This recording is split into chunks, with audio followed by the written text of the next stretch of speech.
audit final report in April of 2017. The background, of course, is that we have a Cuff and Associates, Georgia B. Cuff and Associates Limited was contracted to do a governance audit. The regular council meeting of April the 10th, you accepted in principle, the audit final report and its 16 recommendations. And following that, my services were retained to oversee the administration and to assist council with reviewing the recommendations of the audit report, with the goal to streamline all administrative processes to ensure Lloydminster residents are receiving optimal value in city services. So there will be some options: one, accept, or two, to request further information. I'd like to quickly just walk you through this document that's attached to the request for decision information. There are 16 recommendations in the Cuff report. We have responded to each of those 16 in this report. I think there are a few key updates that I'll just cover. Item number 3, governance audit recommendation.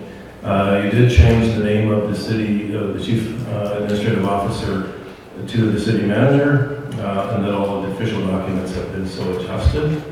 I think number 5 would be another good one to look at.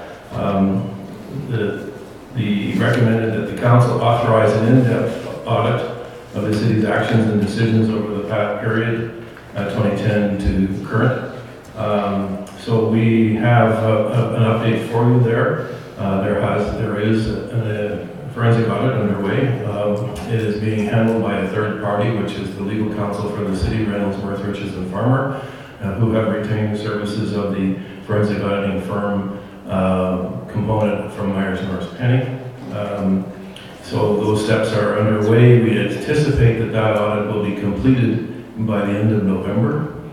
There was a secondary audit also done of the Facilities Corporation.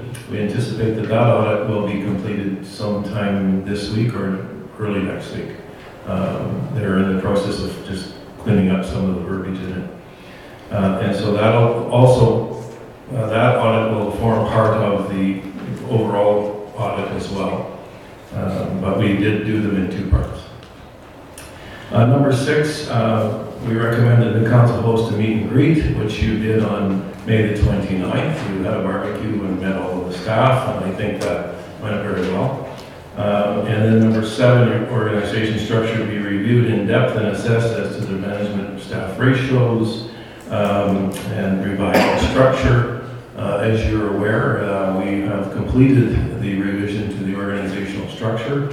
So there is a number of changes that were made at the executive, the way that the city is being managed, and the number of gaps that were identified as well were filled so that the city is managing properly.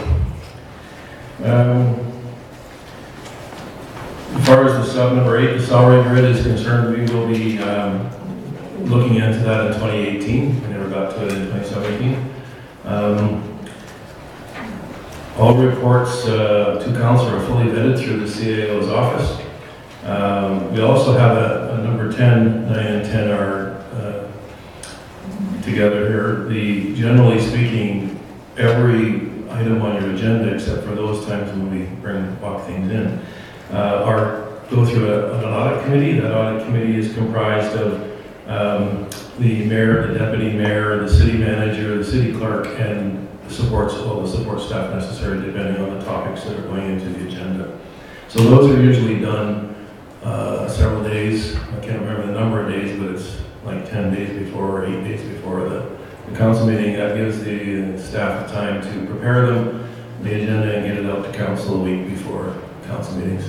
That's our objective anyway, at least the Tuesday before a Monday meeting. So that gives you six full days to review the documents.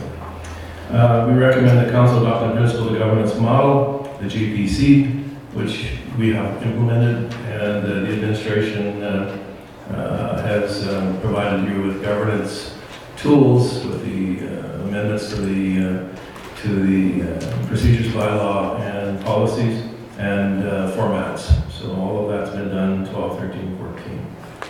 And number 15, we recommended the requested decision format be reviewed. That document has been reviewed, and now council receives everything through the request for decision format.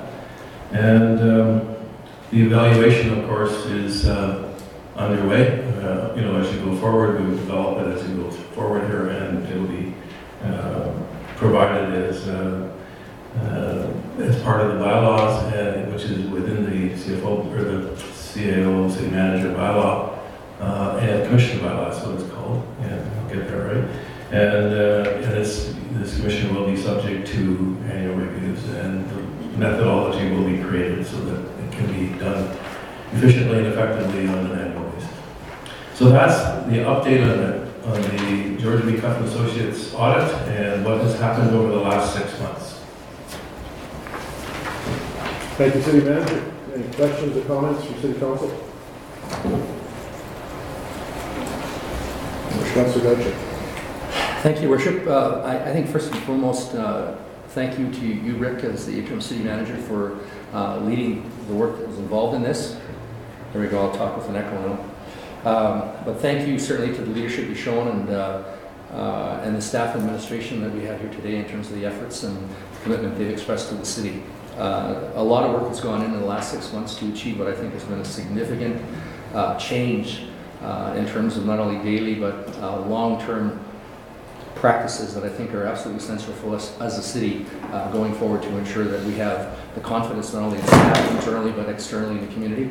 I know the feedback has been ongoing, and even though many individuals within the community don't have some of the specifics that perhaps we do in terms of being involved closely, there has been a real appreciation expressed by the work of, again, city staff and council of moving our city forward where we are today. So thank you, and to as well the council for again the commitment they've shown as well. And I feel proud to be part of this group to have taken us from where we were a year ago to where we are today. So I'm really happy to see this and proud of the work that's been done. Any other council wish to? Councilor Diachuk kind of summed it up so well. Rick, thank you very much from the bottom of, I think, every member of council's heart, and from the folks that I've spoken to in the public, certainly they've appreciated the effort you've made for the last 6 months. Rick has accepted a position that not many would, to walk in as an interim manager, be given a report and given the mandate to work through it. And I appreciate your work with administration, both the senior and all city staff, to accomplish as much as you have in the 6 months. I think that from the perspective, I know there's a lot of confidence in our community with city management, and with the staff, the team that we have, the one team that's been created here at the city speaks volumes. And thank you for your services. I can't say enough.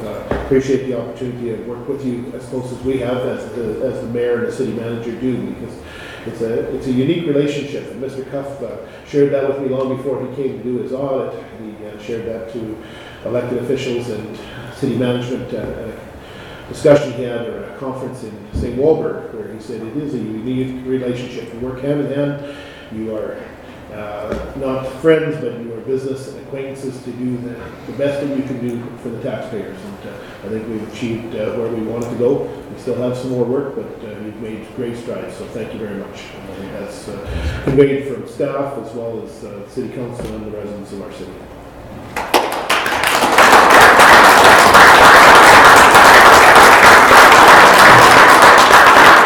If I may, I just respond, Your Worship and Council. Now, first of all, I want to thank this council for making it a lot easier to do what I needed to do. And what was on that plate would not have been possible had you not all been on board and honorable and transparent and philosophical as we went forward. But it made my life a lot easier in terms of leading this team. And then I secondly want to thank this team, the group of people that we put together to lead the city. I can't say it enough that this was not done by me. I did not do this by myself. You have to have a team, you have to have people that you trust, and people who are hard workers. And I believe that every person that has been involved in this change have been tremendous assets to the city, and they're ongoing. I'm leaving, but they're ongoing. I also want to thank all of the staff and the managers and the supervisors and directors and folks out there who have accepted the challenge to make the adjustments and what I call right size and improve the delivery of programs and services. So thank you very much. Appreciate the opportunity to have been of service. I consider it an honor and a privilege. Thank you. With that, I'll look to Council's direction on 5.1.1. Councilor Monroe. The council accept the government's audit recommendation, update report as information. Seconder. Councilor Thorson. Any further discussion or comments? Not seeing any, I'll call for the question. All in favor? Opposed? Carried. Moving on to 5.2, the office of the city clerk, and I believe we've got item 5.2.1, the appointment of a new city manager. It's a privilege. I'll take this one. It's my pleasure to introduce Dion Pollard, who's in the audience here, and I'd ask Dion to show himself.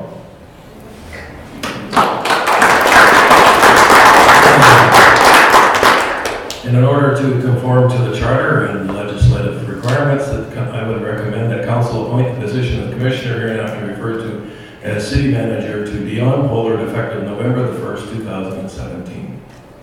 Thank you, city manager. Questions or comments? Not seeing, Councilor Buckingham. I'll sneak in there. I think it's worth noting, thank you, Worship, that the process of finding a new city manager was a long one. And there was lots of interest, very qualified interest from across the country in this position. The council met with the final 4 candidates, and it was not an easy process, not an easy decision, which is great. It's what you want. You want to have it be a tough process because you know you have qualified applicants at that point. So I just think it's worth noting for the public that wasn't all in the room and aware of how this all went down. That is how it went down. We've got a very, very qualified, strong new city manager coming on board in the 1st, and thanks to all the people that applied for that position. But we are where we are today, and I'm very confident in the decision this council made going forward. So welcome, Dion, and thanks to Rick. Councilor That's good, Your Worship, that there are 2 huge major decisions I think council made, and one is to undertake the audit and follow through on those, and the second one perhaps is the most important, and that's hiring your CEO. And I would just share all the same sentiments, I guess, as Councillor Buckingham, and I know that a lot of due diligence, consideration has gone into the process, seeking out who we think is the best fit relative to the community, relative to the experience and needs and so on. And I think, again, I think this has been a great process as well, and I think the right decisions made here, and really look forward to this change coming forward and bringing Dion on as our new city manager. Looking forward to it. Well, I will add, as the mayor, it's a real pleasure to have the opportunity to have worked with Rick, as we've indicated, and now have the opportunity to welcome Dion Pollard back to our community. It's always interesting when someone starts out somewhere and then moves on to pursue his career. And his family's followed him, and I think it's been terrific that we can say welcoming one home, and it's great to see him accept the position. So thank you, Dion, for accepting the position.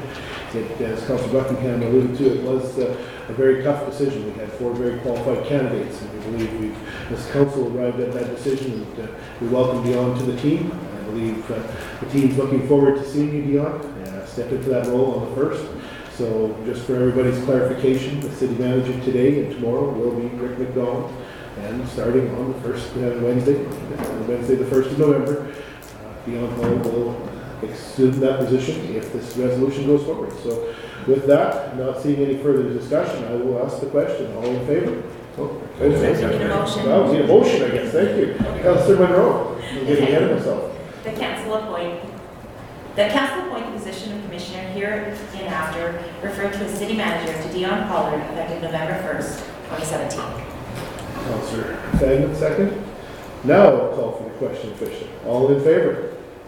Opposed? Carried. So moving on to 5.2.2, the Saskatchewan Tax Enforcement. I'll look to the city clerk.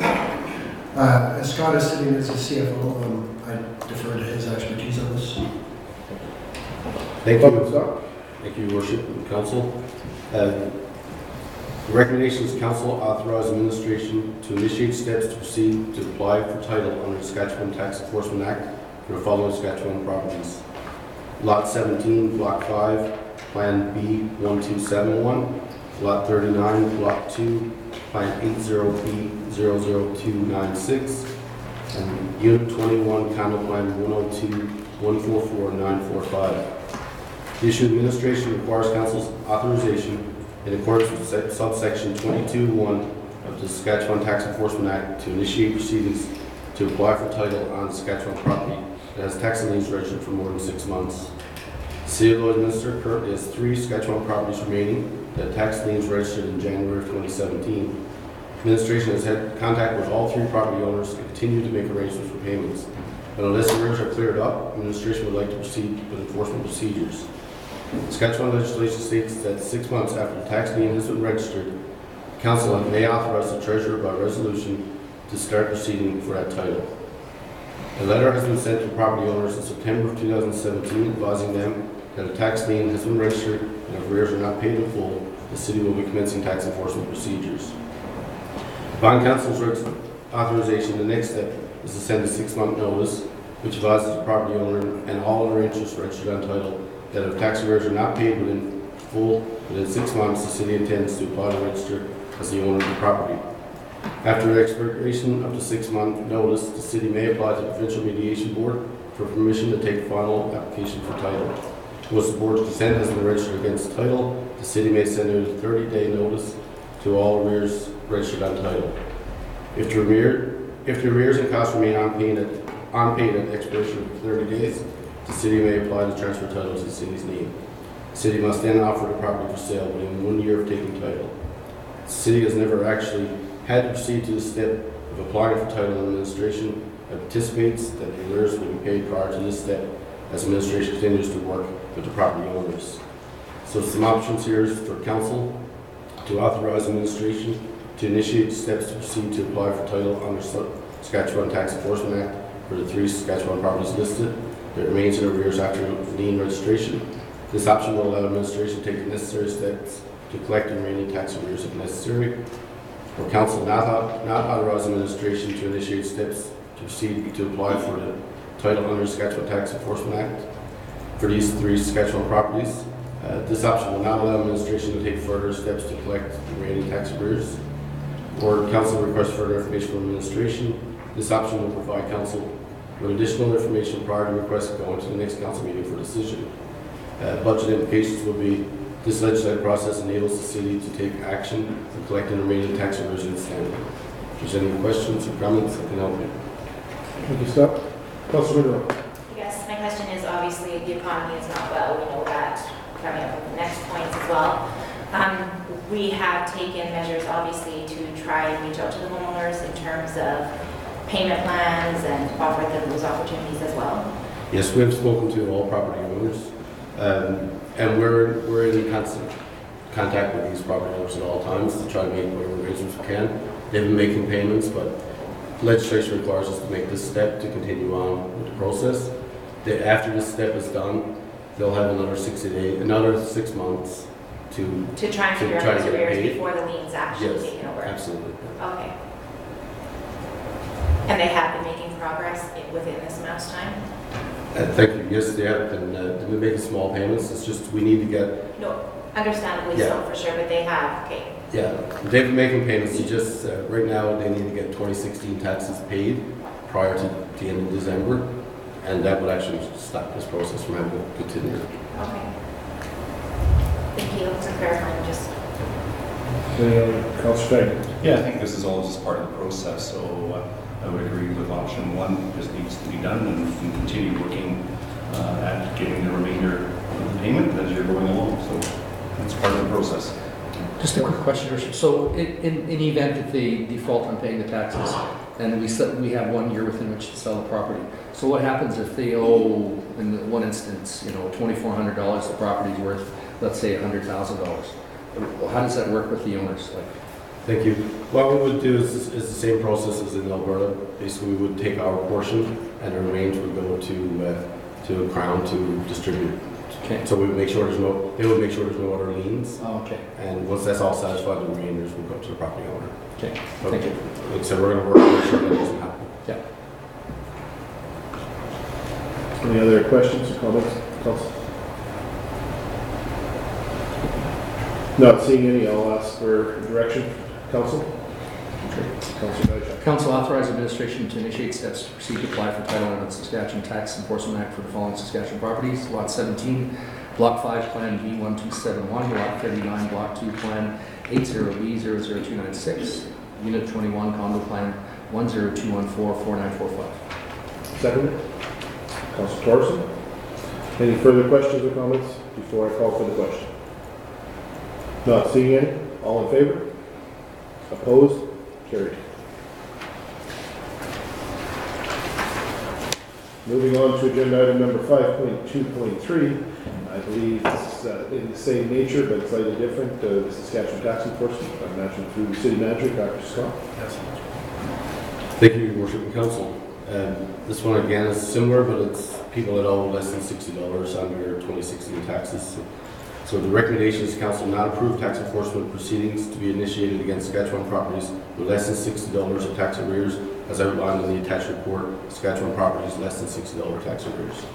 The issues properties listed on this attached Saskatchewan properties less than $60 tax arrears would not be worth the cost of proceeding with tax enforcement due to the minor balances remaining in arrears.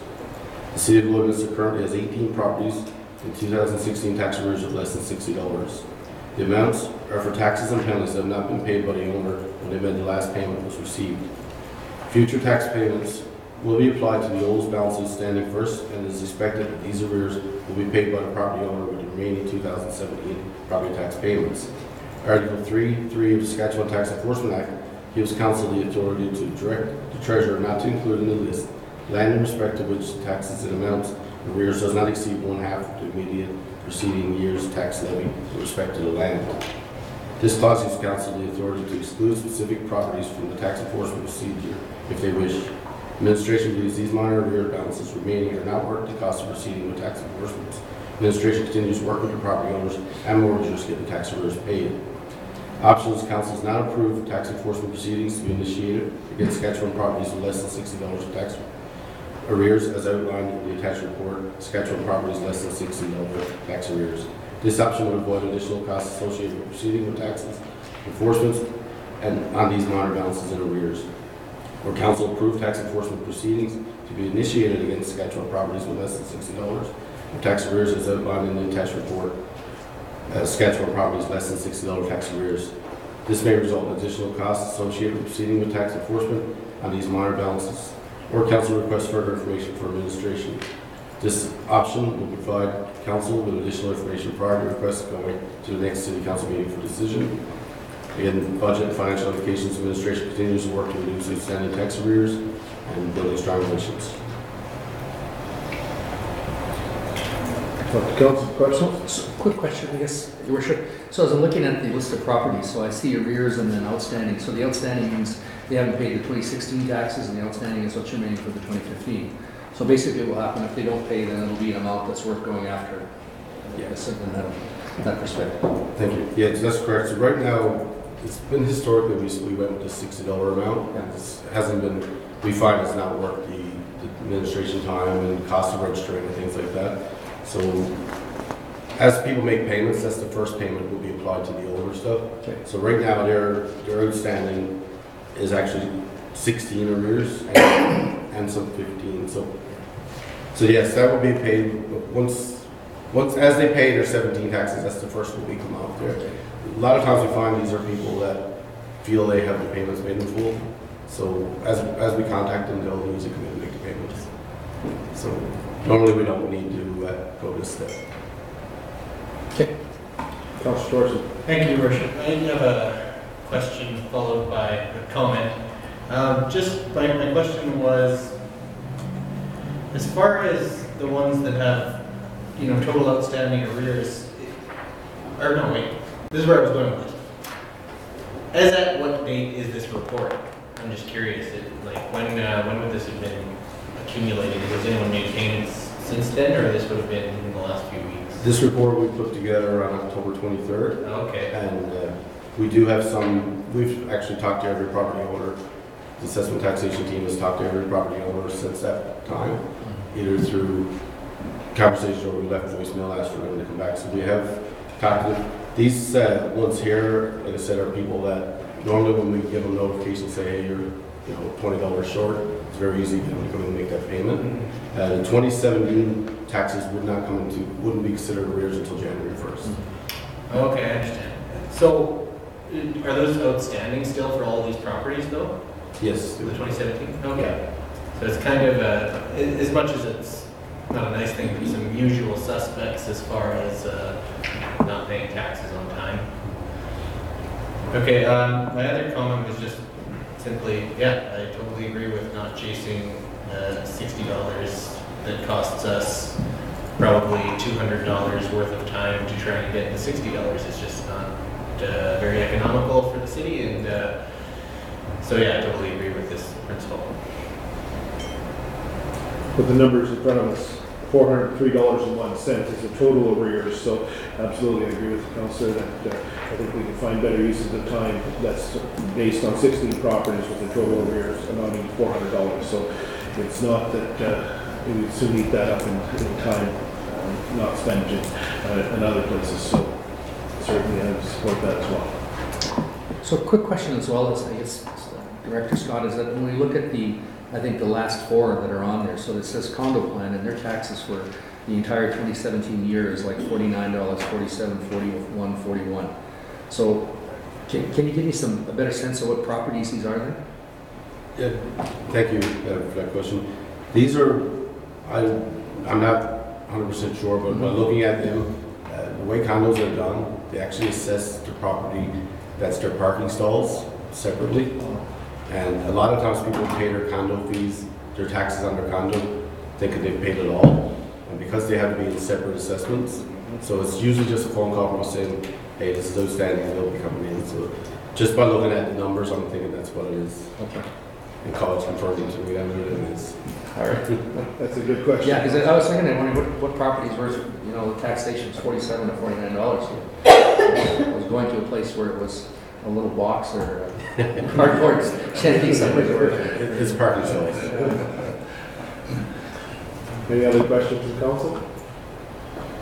If not, I'll look to council for direction. Councillor Fagin. That council not approve tax enforcement proceedings to be initiated against Saskatchewan properties with less than $60 of tax arrears, as outlined in the attached report. Saskatchewan properties less than $60 tax arrears. Seconded by Councillor Diachuk. Any further questions or comments before I call for the question? Not seeing any. All in favor? Opposed? Carried. Moving to agenda item number 5.2.4, Saskatchewan tax enforcement. Yes. Thank you, Your Worship and Council. Recommendation of Council approved the list of Saskatchewan liens for arrears as of October 23rd, 2017. As presented, and that administration be authorized to proceed with enforcement in accordance with the Tax Enforcement Act of Saskatchewan. The issues of properties listed in the attached Saskatchewan list of lands with arrears will be subject to a tax lien registration by the end of January 2018 if the noted arrears have not been dealt with prior to the middle of January.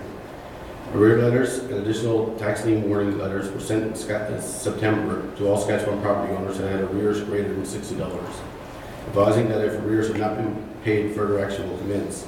Phone calls are also being made to the registered owners on title. The attached list of lands with arrears give details of 113 properties that have tax arrears as of October 23rd, 2017. This list is required to be advertised in a local newspaper and also posted in the Treasurer's office and the public place at City Hall at least 60 calendar days before the tax lien is registered. If the arrear amounts are not paid by January 1st, 2018, these properties will have a tax lien registered on title. This list does not include Saskatchewan properties that already have a tax lien registered. Administration continues to work with property owners and mortgages to get tax arrears paid prior to having the registered tax liens. Some options for council. Council approved the list of Saskatchewan lands with arrears as of October 23rd, 2017, as presented, and that administration be authorized to proceed with enforcement in accordance with the Tax Enforcement Act of Saskatchewan. This will enable administration to meet the legislative requirement to advertise the list in the local paper 60 days prior to registering the tax lien. Or Council not approve the list of Saskatchewan liens with arrears as of October 23, 2017, as presented, and that administration not be authorized to proceed with enforcement in accordance with the Tax Enforcement Act of Saskatchewan. This option may limit the amount of time administration has to meet the legislative requirements to advertise the list in the local paper 60 days prior to registering the tax liens. Or Council requests further information for administration. This option will provide Council the additional information prior to the request going to the next City Council meeting for decision, but may also limit the amount of time administration has to meet the legislative requirement to advertise the list in the local paper 60 days prior to registering the tax lien. Budget and financial implications is any legal, advertising, other enforcement costs incurred as a result of tax enforcement process will be added to the tax rolls on the property owners. Do you have any questions? Councilor Buckingham. Thank you, Worship. Through Scott. Yep. We just crossed a year sitting in these chairs, so I have a question based on historical data.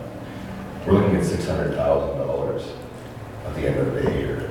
Is this a normal number year over year based on what we've seen in the past as an outstanding at this point? Thank you, Your Worship. Through to Councilor Buckingham. Last year we brought this forward, it would have been to this council. We brought forward 78 properties, but it was 2 weeks later than we are right now. So that's typically where we are. As we start making contact and phone calls, and people tend to realize that there is some emergency to start paying their taxes. The taxation assessment team has reached out, like I said, to all these properties as well in the last week since last Monday. We have 10 taken off the list since that time. So we're down now to 103, and we have commitments from 52 others to have paid before the year end. So we are getting through that. We've left a lot of voicemails. Anybody that doesn't have an active phone number, we're pursuing other ways to reach out to them. So this is normal. Last year, like I said, we brought 78 before council. We actually only needed to register 4 by the time they came. So that's the main urgency right now, is to get council's approval so we can get it in the paper, because we have to have registration filed by the end of January. Councilor Morrison. Thank you, Your Worship.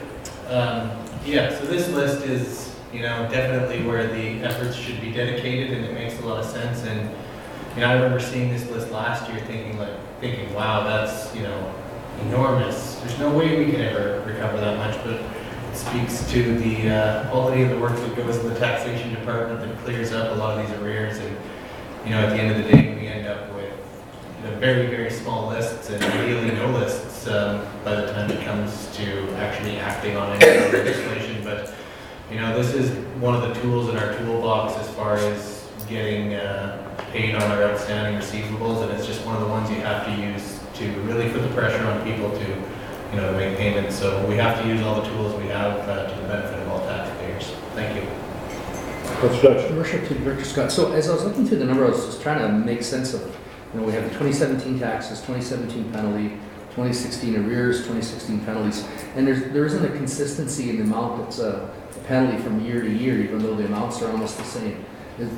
Can you help me understand that? Thank you, Your Worship, through the Council Project.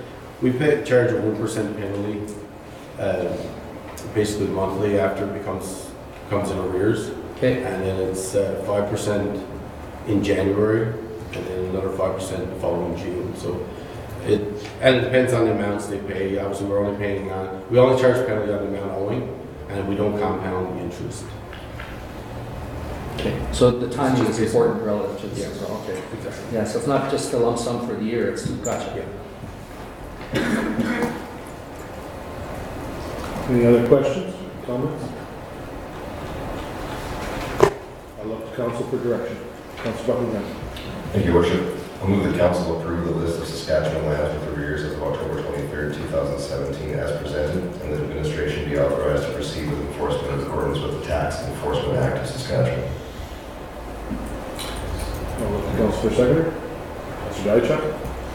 Any further questions or comments? Not seeing any, I'll call for the question. All in favor? Opposed? Carried. Moving on to 5.2.5. City Manager, please, clerk. Thank you, Your Worship. What I have before you today is the ethical governance policy. The recommendation is that council approve policy number 212017, the ethical governance policy. Currently, no policy exists to guide council and administration in dealing with lobbying efforts or acceptance of gifts. An ethical governance policy was recommended by the 2017 government audit. Administration has drafted a policy to help guide council and administration when dealing with lobbying efforts and acceptance of gifts. In the October 23rd, 2017 Governance and Priorities Committee meeting, reviewed the attached policy and suggested revisions to section 5.9.1, the disposal of gifts. Administration has made those changes and is bringing the policy forward to council for decision. The options are the council approve policy number 21-2017, ethical governance policy. This will create a policy to guide council and administration when dealing with lobbying and acceptance of gifts. For the council make changes to the policy and send it back to administration, this will delay the policy until the next council meeting, but allows council to change the policy as they desire. And finally, the council send the policy back to the Governance and Priorities Committee for further discussion. And once again, this would delay but allow council to make the changes they feel are appropriate. Back to you, Craig. Thank you, City Clerk. Council, we've had a chance to see this a couple different times at the GPC meeting, which I appreciate the opportunity to have input, and as we always do here as well. But I think that administration has worked hard to hear the comments from the GPC. Anybody have any further discussion? Councilor Thorson. Thank you, Your Worship.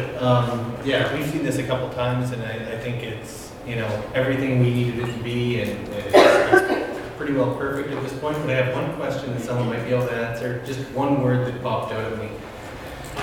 Gifts accepted that have a real or perceived value of over $150 Canadian shall become property of the City of Lloydminster and disposed of in accordance with any governing policy or procedure. What do we mean by perceived value greater than 150? Honestly, I don't know what that means. I can answer that for you, Councilor. In some cases, the value of the gift may not be a financial one. It's up to the councilor then to determine when the person receives the gift. It's one of those moving targets.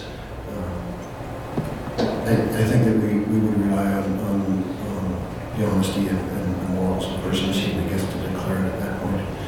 Most gifts are going to have a financial value. It's going to be pretty hard not to declare that value. You can go on Google and find out how much something costs. Okay. Yeah. Sure. Sorry, I just didn't fully understand exactly what perceived meant in that scenario, as though there is no actual payment value of something at some time. But I see what you're saying. Thank you very much. Any other comments or questions? I wish if I just add, I just think again, the policies that are coming forward, and I know that folks are working very diligently to keep this moving and get us up to kind of where we need to be around some of those key pieces. If I, sort of, again, it's not only must we be acting ethically, but being perceived to piggyback on that as acting ethically. And I think this goes a long way to make sure that it's clear as to what some of those pieces actually look like, sound like, feel like. So if someone has any question about city council or administration behavior, it's spelled out clear and people can understand it. There should be no misunderstanding or no questioning or innuendo or suggestion. There it is, this is how it works, and this is how we're going to operate. So I think it's a really solid step forward. Any other comments? Your Worship, just on behalf of administration, we've been through this. One of the elements that always happens is the engineering firms and consulting firms and legal firms, they all have hockey tickets, and those hockey tickets today are worth a lot more than $150 sometimes. And so it's been a challenge going through this discussion, but I think that at the end, we just decided, look, the best way is, if it was $150, it's too much, and that's just the way it is. So we appreciate this policy. It's standard for both council and administration. Absolutely. And I appreciate the administration taking that in. information from council and advice about changing on donations. As an example, some of the conferences that we attend, there are significant prizes. And, I don't think anybody we know has won a car lately, but certainly if a trip for two was given by WestJet, it would be nice to see that raffle off in our community and proceed put to the betterment of our community. As an example, that was what was chosen. So there's certainly the opportunities there. We talked about things such as hockey tickets. We know those do exist sometimes, and various items. So I think this gives us a very clear direction, gives the staff the clear direction, and is a direction that's applied across the entire city from top to bottom. So I think that's what's important, and that's the message being conveyed. No further questions or comments. I'll call for direction from City Council. Councillor Fagan. The council approved policy number 021, 2017, ethical government policy.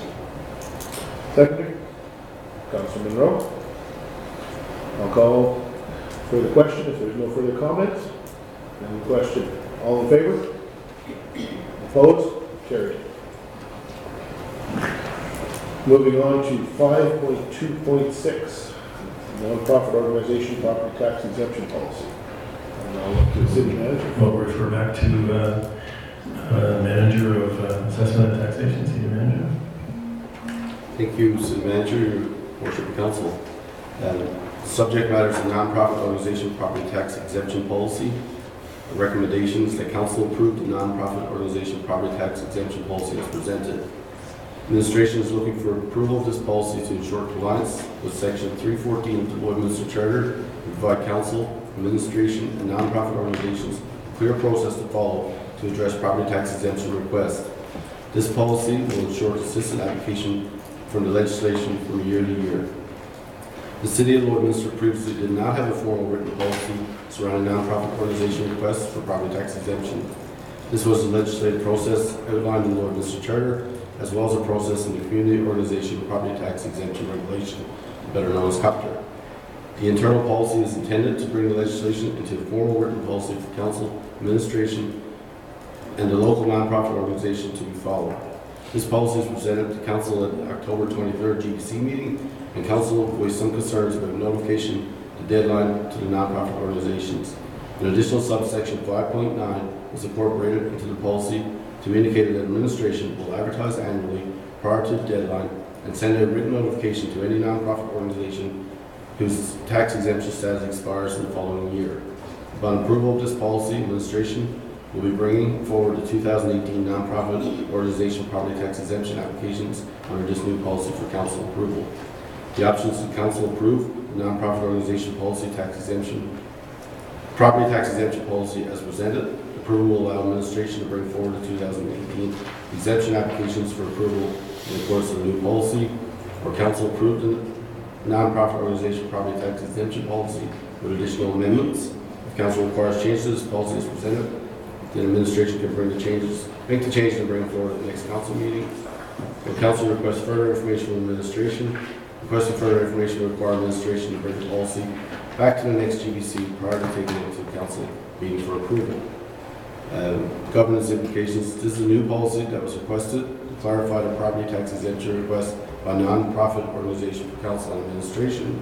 And for budget and financial implications, this policy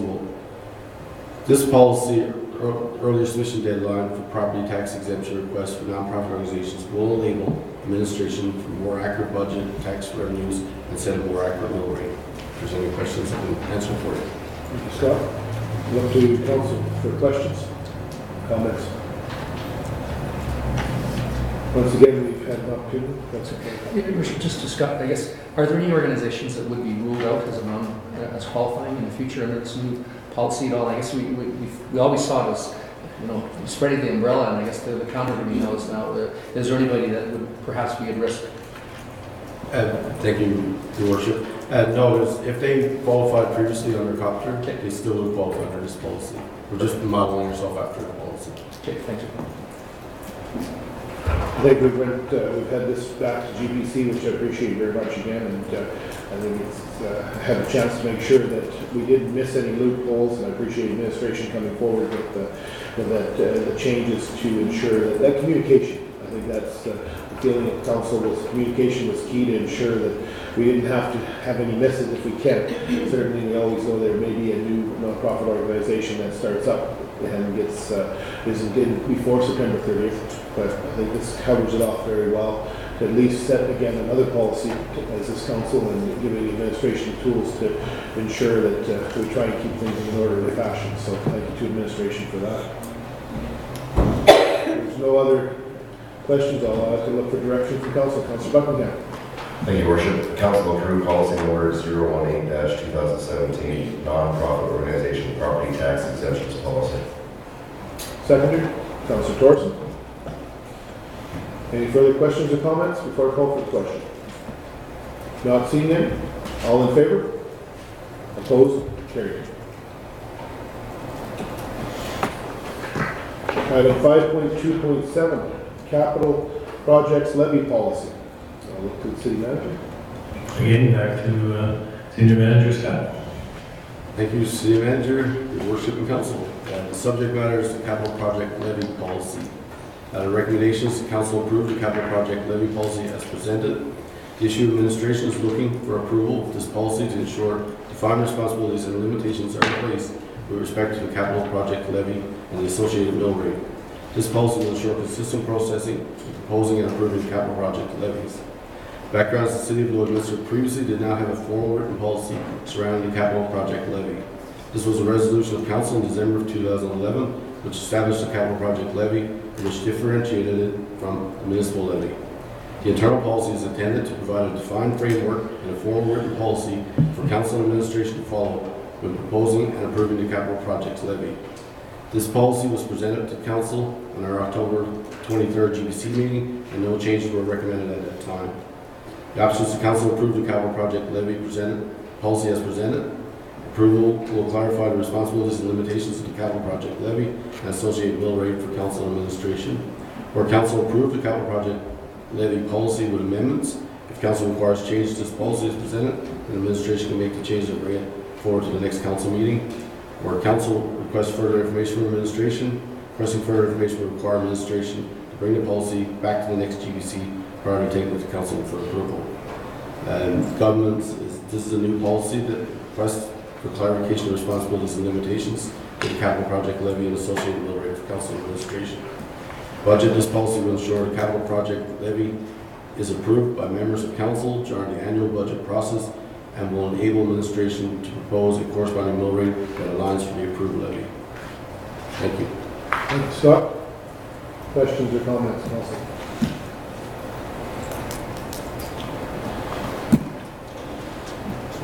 Not seeing any, I'll just add a comment. I think this will help in next week's discussion as we start the process for budgeting for 2018 and looking at capital needs as well, and again, a nice piece to fill into the policies that you may not have seen before, and I'm sure administration has clear direction as well as giving council some direction. So I think if we're not seeing any comments, I'll look for direction from council.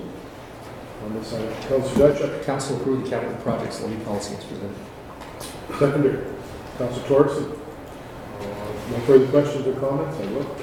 Not seeing any, I'll call for the question. All in favor? Opposed? Carried. Moving to 5.3, the Chief Financial Officer. And 5.31, Purchasing Card Policy. City Manager. Yes, Your Worship and Council, I'll move this. I believe Scott is acting on behalf of the CFO, who is absent today due to family matter. And so, are you prepared to present on this? Thank you. Thank you, City Manager, Your Worship and Council. Subject matter is the purchasing card policy. Recommendation: the council approved the purchasing card policy as presented. Administration is looking for approval of this policy to ensure all stakeholders are clear on their roles and responsibilities regarding purchasing cards. Council approved administration's request to replace this current city credit card program with the new purchasing card program. As part of this discussion around purchasing cards, council requested a purchasing card policy be developed to accompany the new program. Options: council approved the purchasing card policy as presented. This policy will provide guidance to members of administration that are using purchasing cards and are reviewing or approving purchases for their staff. or council approve the person card policy with additional amendments. Council requires further changes to the policy as presented. Administration can make the changes and bring it forward to the next council meeting for approval. Or council requests further information from administration. Requesting further information will require administration to bring the policy back to the next GBC meeting prior to taking it to the next city council meeting for approval. Made a legal review on administration sought a legal opinion on whether the city could deduct funds from the employee's paycheck in the event of personal purchases was made on the purchasing card. If personal purchases are not repaid to the city in a timely manner, the city can deduct the amount of the personal purchase from the employee's paycheck as long as it's stated in the current order agreement, which we're currently putting together. This is a new policy that is requested to provide a framework for the purchasing card program. This policy will improve internal controls and efficiency around purchasing. Thank you, Scott. Council, questions or comments? I have a question, Your Worship, and I know we talked about it some time ago, but and I'm not sure whether it fits in here. If it doesn't, that's fine. But I guess one of the concerns and questions, pardon me, is that in using a purchasing card, so if the city manager is with a director and the director pays for it, the supper or the meals or whatever the expenses, do we have anything saying that the highest ranking individual must pay for the expense at the table? So is that buried in the card use or is that buried in our purchasing policy? So that was kind of the question as to where that would reside. My understanding is that the purchasing card would not be used for meals when you're traveling. Okay. That is in our purchasing policy. Okay. You pay for your own meals and you get reimbursed.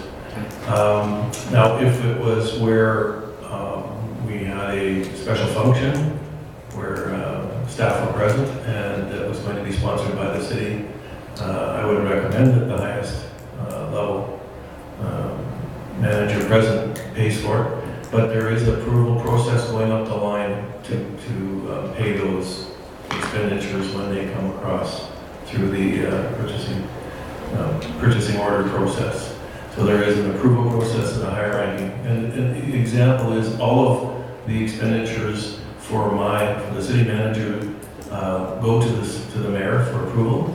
So even if city clerk was to pay for it and put forward his request approval for reimbursement or for payment of his card, that would still, if I was on that, I would still go to the mayor for approval. So there is a process now where it has to go to the person, and it's not linked. Where in the past it wasn't clear, and I suspect that city manager could be approving expenditures that happen to have his expenditure on there as well. And so, in order to cover that, make it clear, it always goes to the highest level, the next person up, if you will, so that there's no malfeasance. Thank you. Councilor Torres. Thank you, Your Worship. Something else I noticed while I was reviewing this, I just have a quick question on. It's in the non-compliance incidents section. It's 8.3.2. It says third incidents shall be filed on the employee's personnel file on a non-disciplinary basis. I'm just curious why there would be the wording of that, why non-disciplinary is specifically in there. When we're saying that, in the penalty section, if you don't adhere to this policy, the breaches could include up to termination with cause. But in the same instance, in the same policy, we're saying, well, non-compliance even on the third instance could still result in is still non-disciplinary matter. Thank you. I'm going to try to answer. When we talk about the possibility of discipline as far as possibly being dismissed or anything, we're talking about if you're using the card for personal instances and things like that. This other instance here could be simply as you're not getting your documentation to finance in time to be paid. So we're trying to give ourselves the ability, if we need to be more severe, but at the same time, if we're putting something, I took away a person's card because they didn't get their information to finance in time in three times. We want to make that record on their file, but we don't want it to be part of the discipline. Okay. So I realize there's probably mixed messages there. They're somewhat, especially in especially when you look at 7.4.5, acceptance of cash from a vendor who is making a refund for a transaction previously charged to a purchasing card. So I can buy something, and if I returned it for cash, and I did that 3 times, that's non-disciplinary. Because that's within the compliance section. So technically you could more or less be stealing through doing that, and you could not get in any kind of disciplinary trouble for that. Worship, I guess, if I could just say, I guess part of it is that if it's a $5 rebate versus a $500 rebate, I think certainly that would raise a different kind of flag relative to the behavior. But if the person bought, I don't know, 6 widgets and only needed 5 and brought one back and then forgot to claim the 6th one and it was worth $1.89, they would be in violation of this. But I really wouldn't want it to be, you know, to the point where all of a sudden we're letting you go because you forgot to claim $1.89 one time and some other pieces there. So it's I guess there's 2 parts to it that I see. One is intent behind it, and the other part, which is you know, the size and amount of money and the transaction that's involved in it.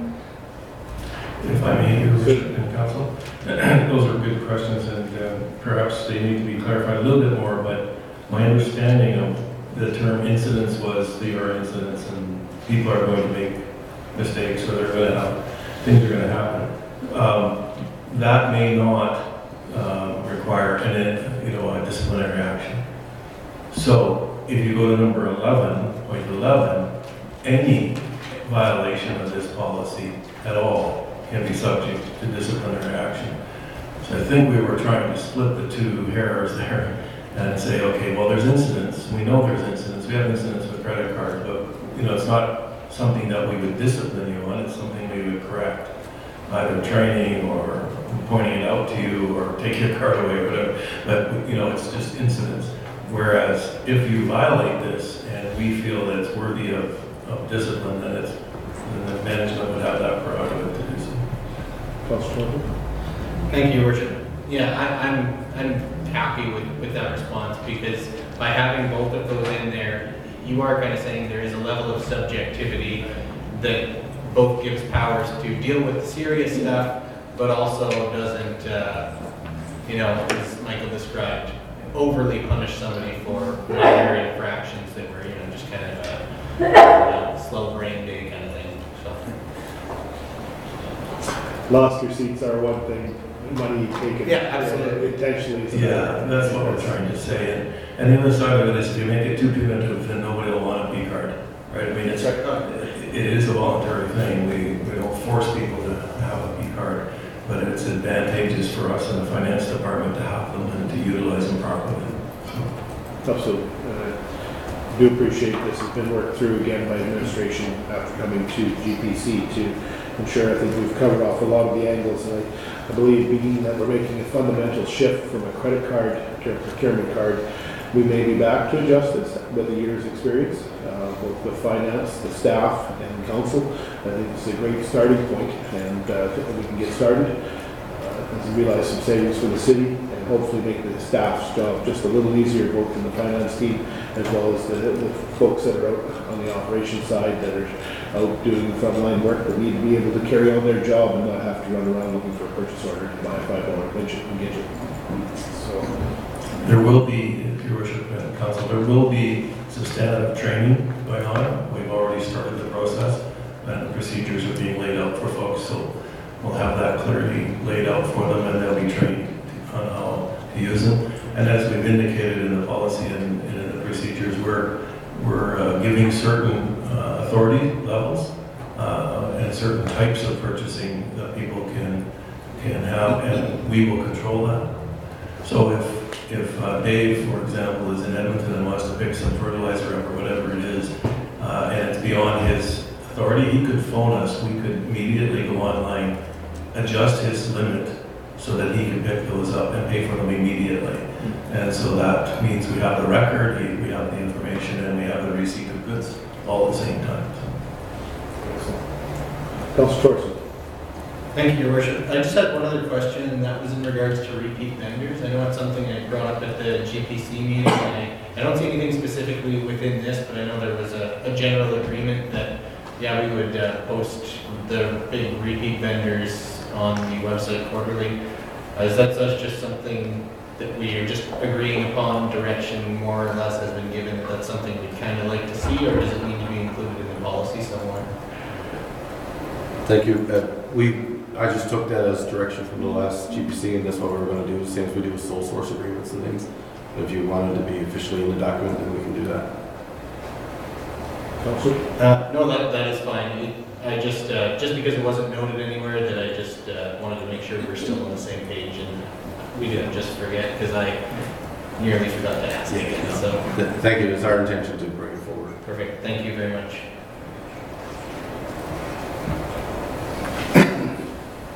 Any further discussion, comments? Not seeing any, I'll look for council for direction. Councillor Fegman. That council approved policy number 023-2017, purchasing card policy. Seconder. Councillor Monroe. Any further questions or comments before I call for the question? Not seeing any, I'll call for the question. All in favor? Opposed? Carried. Moving on to 5.3.2, monthly financial position and operations. Up to the city manager. Yes, Your Worship. We have before you the August financials. The financial statements were made public on the city's website for review, and I look forward to council for your information and any discussion you may have.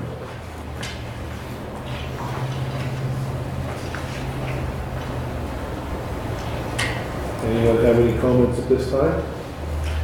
We do, sorry, Your Worship, we do also have a manager of finance present, as well as Scott, who's acting CFO, so if there's any detailed questions, we can certainly be pleased to provide that information. Councillor Torres. Thank you, Your Worship. I just had a general question with regards to capital assets. It says in the note that the changes are due to monthly amortization, so the useful life being used of these assets, but are we recording kind of new assets of our upgraded street and everything like that as we go through the year? Does that normally happen at year end? It normally happens at year end, throughout the year as we make the purchases. We go through the invoices and categorize the assets, but we don't actually do the journal entries to move them from with accounts. Work in progress accounts to our TCA accounts until the end of the year. So just to clarify, so where would they be sitting right now? Within inventory for consumption? Just because, you know, August would be midway through construction season through the summer, so you'd assume that our $3 million of street improvement program, we would have burnt up at least some of that as far as the bills. I was just curious if it's sitting somewhere in the statement of operations or if it's included on the balance sheet. Thank you, Your Worship, through Councillor Torres. Most of them are sitting, I guess, in the non-finance, in the capital asset section. If you look at last year's balance, it was 450,000, and now it's 450 million. Sorry. Now it's 463 million. So some of them are there with our current system. Some of the work in progress accounts were set up as expense accounts, so some of them are expenses, and then they'll get reclassified at the end of the year. Okay. Thank you very much. Anybody else want to try speaking in Cantonese, as they say? Thank you, Councillor Torres, if you keep us on the close. It was awesome. It was very good. Not seeing any further questions. Why don't we go through all the financials, and then I'll look to, and then the council to receive this information. We can move to 5.3.3, revenue and expenses for August 2017. I had a couple myself, if anybody didn't, just trying to, as we go through, the sheets here, revenue and statements, okay. So, Rick, I don't know if it was interesting to see the cost, and this first one was total cemetery revenue and cemetery expenses. I know it's a community cemetery. I imagine it's strictly driven by how many plots we sell a year for revenue, and expenses is the amount of labor put in to maintain the cemetery. Is that basically what it comes down to? Thank you, Richard. Yes, that's correct. Okay, that's what I didn't want to assume that, just to be sure, because it's one of those areas I don't think people realize that it is part of the community, and as the city, we're responsible for it. I wanted to certainly mention here in budget-wise, it was great to see the outdoor swimming pool revenues closing the end of August. Basically, they were above average and costs were below average, so it was great to see from that perspective that I think we had a great summer, and the pool was taken advantage of, which was terrific. And I guess the last one to bring to people's attention was the total storm drainage revenues. I understand why we're under budget, because due to the actions of council, we didn't, I think originally it was budgeted that the storm drain levy would come on January 1st, which it didn't.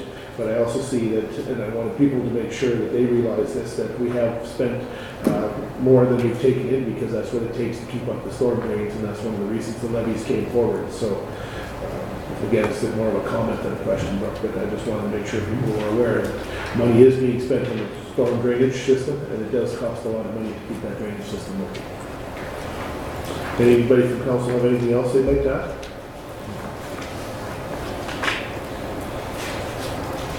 Then, the last one I had, and again, it's just a comment. It was great to see Weaver Park Campground's expenses were below average and their revenue was up. So I think we've had a great year with the campground in the community. Just areas that kind of just jumped out at me when I see something that's over budget on the revenue side that's not. It was good to see that the campground got good usage this year. So that was very good. Not seeing any other questions or comments, let's move on then to the debt repayment schedule 5.3.4. Any questions regarding the debt repayment schedule?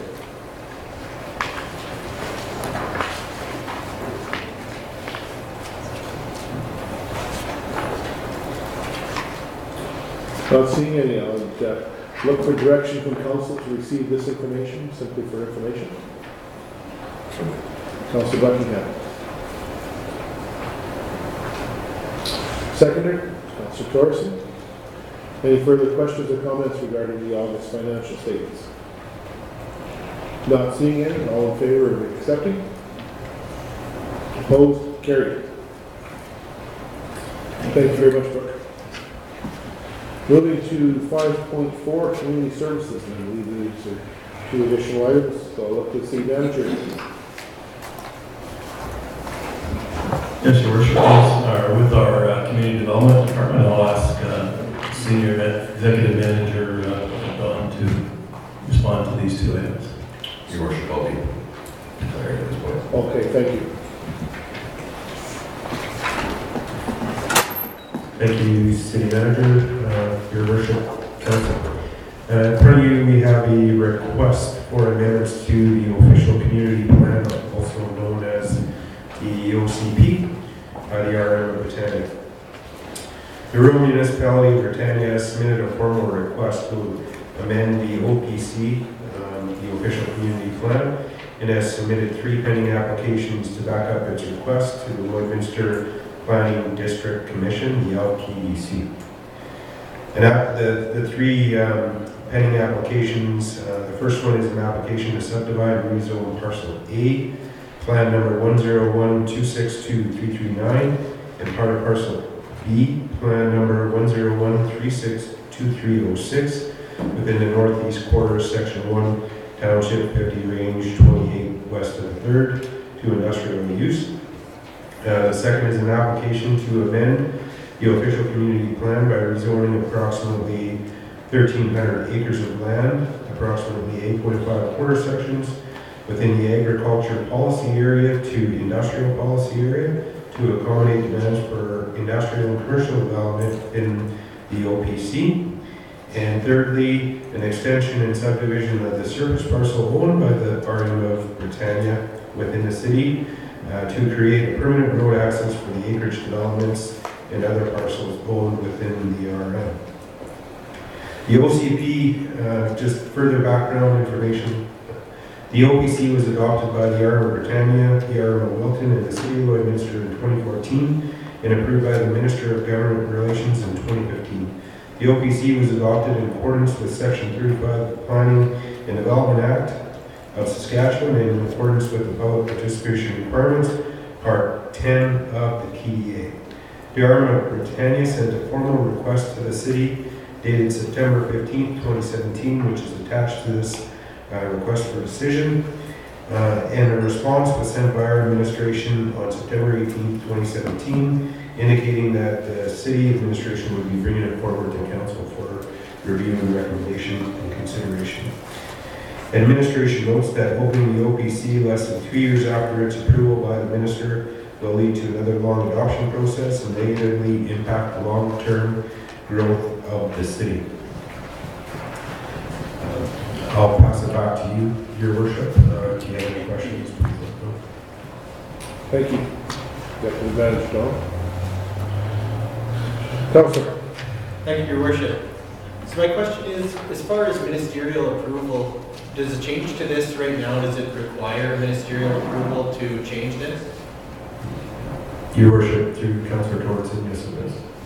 Any amendment to the OPC would require approval by all parties in the ministry. Okay. I think just of to note is obviously what Executive Director Don said, is that by accepting this, it really limits our growth for our community and what we can do in the future. So from that point of view, I think that alone should be strongly taken into consideration when making our decisions. Worship, I would echo that as well. I think certainly the information as we have here and some of the other pieces we had an opportunity to read from a long-term strategic position for the city, a short-term action like this, I think, has really could place in jeopardy our ability to expand in the future. And if we look at some of the numbers we've seen around even 2% growth, we would really be hamstrung in terms of where we have capacity to move eastward. Certainly the property, with Husky, where it is now currently, that there's really no future there for us. And that section to the north really seems to be one of the only opportunities we have, and I don't want to put us in that position. Your Worship, just to add some extra context to that, within the area that the RM is asking for amendments to the OPC, currently it's zoned agriculture use. We are in the process in plan to, in 2018, look at an area structure plan for lands within the city that is adjacent to that. Prior to us really understanding our own lands within our boundary, it's highly recommended that we don't look at amending the OPC until that has been at least concluded. Thank you. Any other quick, Councillor Torres? Thank you, Your Worship. Yeah, just as a general comment, I had the pleasure of actually sitting on the committee, the LPDC, and having to deal with this stuff regularly. The whole purpose behind these documents, like the OCP, or if we were talking on the Alberta side, the IDP, is to map out growth in a way that's logical, that doesn't hamper the city from being able to move its boundaries as it grows. Rural municipalities or counties, they don't get bigger. Cities get bigger and their borders move outwards. If we do anything to possibly jeopardize our ability to do that and to have any choices in where we're going to put things, I think you're doing a disservice to everyone in the city. After reviewing the request from the Rural Municipality of Britannia being our neighbors, I think it's behooving us to ensure that we do have a follow-up conversation. There'll be a resolution dealt with here, but I think some communication, they've asked for an opportunity to meet, but I think there's certainly the message I'd like to convey back to Britannia through administration is that we would like to meet and discuss this and help explain our position further once council makes this decision. But I think that's important that they realize it's just not a cut-off communication. We want to ensure that they understand why, and we can carry that message back to them in person. But that's the one thing I do see that we'll need to give some direction to council that way, or sorry, to administration from council if council's agreeable. But yeah, I think that once we, as this council has learned from the long-term planning objectives and things that happen, and I continuously watch cities like Edmonton, Calgary, and even smaller cities, Regina, Saskatoon, and anywhere where there's activity and growth, that a city needs to plan for that future. And it's our responsibility to plan for what could happen in 30 to 50 years. And if we don't take that into consideration today, there'll be a lot of regrets around that table, this table, 50 years from now. And I'd rather say, I hope that the council today would say it was some good planning rather than didn't take the time to plan quite as well as we could have. I think this is an opportunity that we have that opportunity to ensure that the planning that we do is in the best interest of the community going forward, as well as working with our neighbors. I think that's the message I'm going to convey. With that, I'll look for direction from council on this resolution. Councillor Thorson. Recommend that council reject the request from the RM of Britannia to amend the official community plan until the city has completed the necessary long-range planning studies to support future growth of the city. Seconder, Councillor Diachak. Any further questions or comments? Not seeing any, I'll call for the question. All in favor? Opposed? Carried. Councillor Thorson, would you mind stepping up and retrieve Councillor Buckingham? Thank you.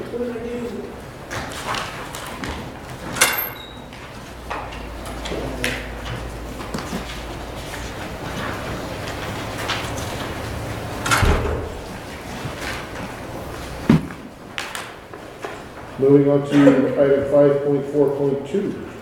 The city manager again. Yes, Your Worship, the council, I'll defer again to Executive Manager Gunn. Thank you, City Manager, through your worship and council. Today I have before you an agreement to purchase and sale of Block 4, Block 3, Plan 102-116-225 to 1832627 Alberta Unlimited. Recommendation that council approve the sale of land owned by a city law administrator described as Block 4, Block 3, Plan 102-116-225, 3.62 acres or 1.465 hectares for the purchase price of $1,176,500 plus GST to 1832627 Alberta Limited, and that mayor and city clerk be authorized to sign and seal the necessary documents. The subject lot is located within the city development neighborhood of Sask Industrial Phase 2. The subdivision was approved by council on November 13, 2007. The subdivision has been for sale and on the open market since 2013. Block 4, Block 3 is still intended to be sold as a commercial lot. Based on market evaluation, current economic climate, and negotiations with the purchaser, the final negotiated price for the 3.62 acre lot is based on $325,000 per acre for a total of $1,176,500 plus GST. The intended development is an automotive dealership and is a permitted use within the land use bylaw in light industrial LI zone. The conditions of the agreement are council approved. That the two conditions are that council approves the sale and that the city provides a clear phase 1 environmental assessment prior to or on October 30th, 2017. A $50,000 deposit is currently held in trust with the purchaser's lawyer, and the closing date of the sale is scheduled for November 15th, 2017. And I'll pass it back to you, Your Worship, for consideration. Thank you, Executive Manager. Don? Questions or comments from City Council? Just to clarify in my mind, so what's right across the street on that block? Directly to the west of that lot is the Sawmill Oh, okay, yeah, restaurant. that's where I was thinking it was, I just wanted to confirm. And directly south across the highway would be the proposed casino. Any other questions or comments, Councilor Buckingham? Thank you, Your Worship. The phase 1 environmental today. How's that going?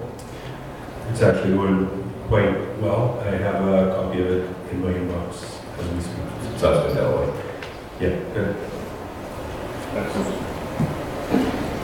Any other questions, comments, Council? Councilor Thorson? Thank you, Your Worship. I was just thinking from a financial perspective, this improves the numbers on our land sales to date. Remarkably better on our land sales to date, so very much a good thing. So, just a question, so this is through our land sales department, and so, Yeah. so this is an example of why it works, I guess. Yeah, thank you, Your Worship, through Councillor Gajak. That is absolutely correct. Our land division group, which work from an arm's length from our planning and engineering department, facilitated this sale and facilitate all land sales within the city. They look at opportunities and they execute on when achievable, and they've gone through the process. They've looked at over the environmental assessments, they negotiate with the purchaser, they get all the legal stuff completed and everything else. So the full facilitation of the sale was through the land division. Thank you. Any other questions or comments before I look for direction from council? I'll look for direction from council. Councilor Monroe. The council approve of the sale of land owned by the city of Lloydminster described as Lot 4, Block 3, Plat 102116225, 3.62 acres, 1.465 hectares for the purchase price of $1,176,500 plus GST to 1832627 Alberta Limited, and that the mayor and city clerk be authorized to sign and seal all necessary documents. Seconder. Councilor Diashak. Any further questions or comments? This time not seeing any, I'll call for the question. All in favor? Opposed? Carried. All right, moving on to 5.5 operations. City manager, anything's changed there? Nothing's changed, Your Worship, but I would like to use this opportunity in the operations to make some comments with respect to the Pinty's Grand Slam that was on last week. Because not only was there an organizing committee which did contain a number of our senior staff as well, also our operations people, our facilities people, everybody was involved. My feedback from Sportsnet is that this is a very special community that they felt treated honorably and respectfully, and we're very pleased. Listening to it on TV, they continually couldn't say enough nice things about Lloydminster, that the Civic Center was, of course, located on the Saskatchewan side of Alberta, of Canada's only border city, and they said it probably a dozen times. So really good publicity for the city, but most importantly is the staff that worked. I know watching Wendy in our office, who was involved heavily through the week, she was very, very tired by the end of the week, as were all the volunteers. So I just wanted to give council that update and also give them accolades for a job well done. Thank you, City Manager. I'd just like to add, Councilor Buckingham, go ahead. Yeah, thank you, Worship.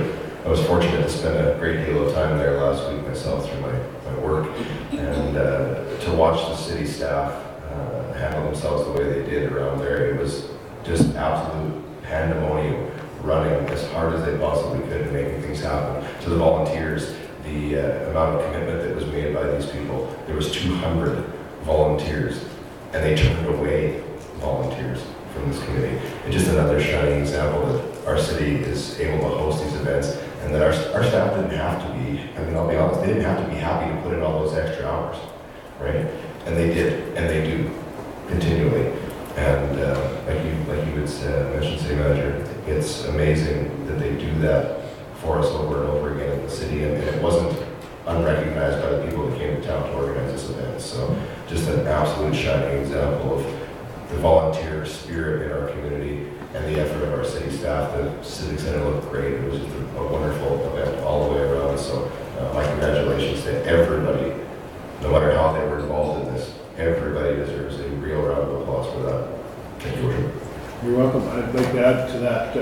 I had several comments about the Civic Center being an ideal curling rink rather than a skating rink for those that hadn't been there before, because with the work that the arena staff did in preparation, working with the Pinty's folks, The ice quality was great. It just looked tremendous now, a 5-sheet curling rink in our natural skating rink. So I think that hats off to the arena staff, to the rest of the city staff that partook in many different fashions as volunteers, in many cases taking time off and using their holidays to be able to volunteer and help out at Pinty's.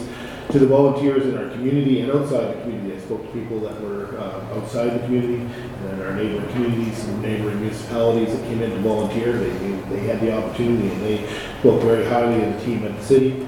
And lastly, the sponsors from the community that stepped forward, because without a sponsor, we can have a volunteer, but there's some money commitments. And sponsors were very well appreciated, and they stepped forward, and thank you very much to them as well for the people that in the community and outside the community that helped sponsor to bring it together with Pinty's and Sportsnet. It was truly a great operational success from that perspective, and look forward to hearing hopefully more comments from the city itself, the businesses, the restaurants, the hotels that had the opportunity, and retail, because I'm sure there's a little bit of shopping done as well. So, hats off to the team. Just to that, Your Worship, I was up there today and the staff are working extremely hard at putting it back into a hockey arena. We sometimes forget that it needs to be turned back to its original condition, and they're shaving the ice and trying to get it back into the hockey rink. So we'll have that ready to go for hockey as soon as we can. Excellent. Well, that's great to hear, because it's kind of like the fire department. Everybody's there until the end of the fire, and then they go home and the firemen get to clean up. So hats off to the arena team to get back in shape, because I think our first event is back on Saturday night, if I heard publicly on the radio this morning. So that's good to know. 5.6, Chief of Staff. If there's nothing noted, any other changes? Perfect. And we'll move on to item number 6, which is the Mayor and Councilor's report. So my report is attached. I could certainly like to report to council and the community. September came in with a roar from August, as we can appreciate. It's been a very busy month of September and early October. My report's attached. Again, there's so many things I could highlight. Certainly, we went through a lot of stuff. I guess of late, we've just celebrated 1 year as this council being elected in the city. I'd like to again thank the team that was elected. Thank you for your support as the mayor and working together as council to try and improve our great city. And thank you to administration. Again, thank you to Rick for stepping into a role that he's done very well. And to the administration and the team at the city. I feel very honored because, again, going back to Pinty's, it's great to see our team smiling every day. Those folks were running, as it was alluded to, but they were smiling. And the arena staff made sure that ice stayed in, because when you have national TV coverage and making sure your artificial ice plant is working at top efficiency, they were in there on top of it steady. And it's just tremendous. I certainly had the opportunity to meet with the government of Saskatchewan a couple times this last month, working away on our wastewater treatment plant. I'm sure people are wondering where are we at with it. We're still working away at it. I don't have any firm answers yet, but certainly the application is aware. The new minister of municipal affairs in Saskatchewan is aware of the application. He indicated it's a great project. We just need to move it through the processes. We'll continue to work with the government of Alberta and the government of Canada and try and secure that funding to help us move that project forward. So I did have a chance to attend the throne speech in Saskatchewan, and it was an interesting throne speech, being the Premier's last throne speech. And certainly there was no, as they like to say, nuggets for municipalities in that actual throne speech, but certainly we'll continue to work with the government of Saskatchewan, as we do with the government of Alberta, and present our case as a municipality that wants to work with the governments, but also requires their support to make things happen. Other than that, I don't have a whole lot to add from my report. Like I say, it's attached if anybody would like to know where I've been and what we've been up to. If any councillors have any other comments for this last month that they'd like to add? Start with Councillor Buckingham. Thank you, Worship. We're concluding what I like to call Gala Month in the city, and there were a few of them that were very highly successful. We talk about community spirit, we talk about volunteerism, between the Health Foundation Gala and the Local Street Rescue Squad Gala, and the Business Week Awards Gala that recognized a number of local businesses for their excellence in our community. It was great to be a part of those things and to see the spirit for the Business Week Awards. People continue to talk about economic development, economic downturn, all these things, and to see these shining examples of businesses be awarded was really inspirational, and the room was full. So the support of those businesses for the nomination was excellent as well. So hats off to all those nominated and those that were the recipients of the 2017 Business Week Awards as well. But the other two events required a large amount of community spirit and volunteerism, which shone through again. So it's great to be a part of those events. Yeah, if I could say, Your Worship, I had the opportunity to attend Diwali, and I think one of the pieces with it is that the richness of the various cultures that we have in our community and what they contribute and add is always something that continues to sort of blow me away as we look at these new groups of immigrants that have decided that they've become, or decided to come to Canada and chosen Lloydminster to be their city residents. And I think as I sat in the room and looked at the diversity of folks that at the table, from doctors to business owners to moms, dads, little children, there was a pride in the culture, pride in the celebration of life with Diwali, and a pride in being part of Lloydminster. And I think for me that's always a real positive piece to see as people come to the community and choose to make it their home and add and enrich it in many, many ways. I'd also add it's been a fun 2 months as a deputy mayor, and the added piece, I guess, for those getting to be that in the future is sitting in on the agenda meetings and looking at some of the pieces in there and having the opportunity to be a part of that. And I think certainly it was very positive and it was great for me. So thanks for that opportunity. And I think, Jonathan, you're next, right? I hand the torch over. Thank you, Councillor Diachuk, for stepping in for those times when I was not able to make every public appearance. I've been requested to try the hardest that I can. I just not been able to teleport myself in 2 places at once, so I'll go from there. Any other comments? Councillor Monroe?